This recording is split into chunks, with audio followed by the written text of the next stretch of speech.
This is my 8th time to do one of these prize nights, and I would have to say this is probably the biggest crowd I've ever seen in this hall.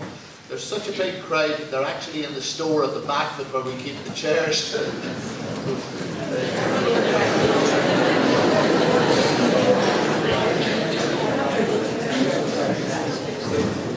I'd really like to start off tonight by welcoming everybody here. Terrible night, slippy roads, freezing temperatures, but as usual, the parents and the students of St Paul's never let us down.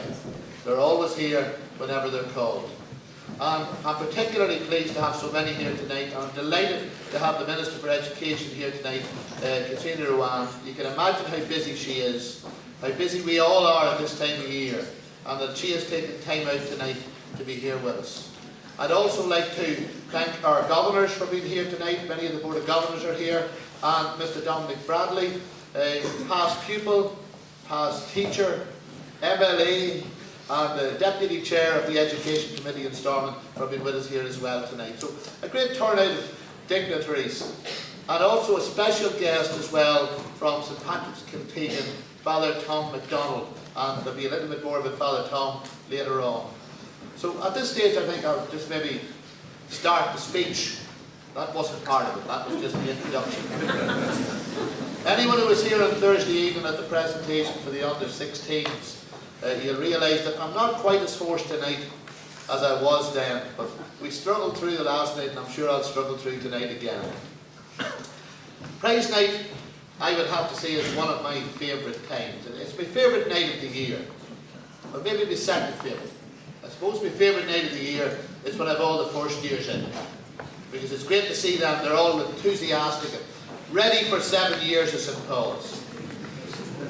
I'm looking down at them now, and a whole lot of the ones in front of me. I've had 7 years in St Paul's. They're not looking tired, they're looking ready for whatever it is that they're at now, in Queens and Jordanstown, and in Scotland and England, and all around the south of Ireland and different places where they're studying. I'm also pleased to have last year's Year 12s here tonight, the Year 13s of this year, plus the Year 12 footballers, and again we'll be speaking about them later on. So a great turnout.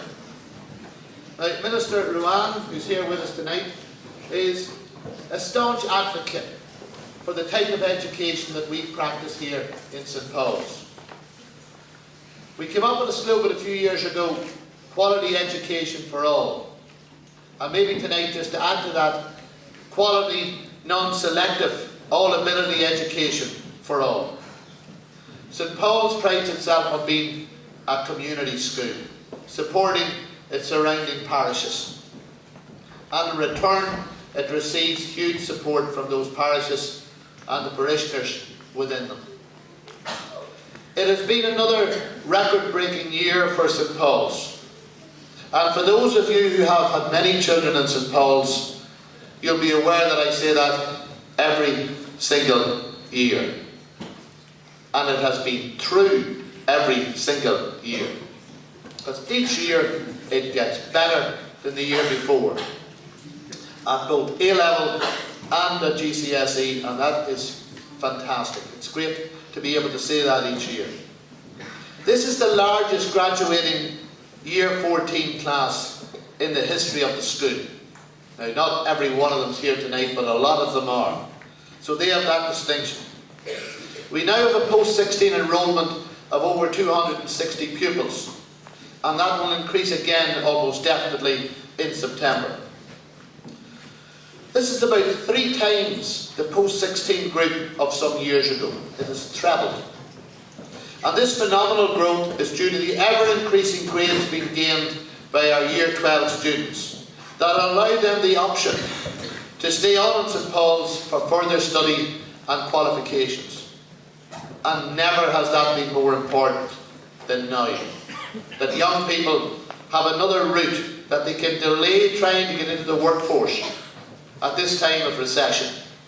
That they have time to gather more qualifications to have with them when they eventually go into the workforce.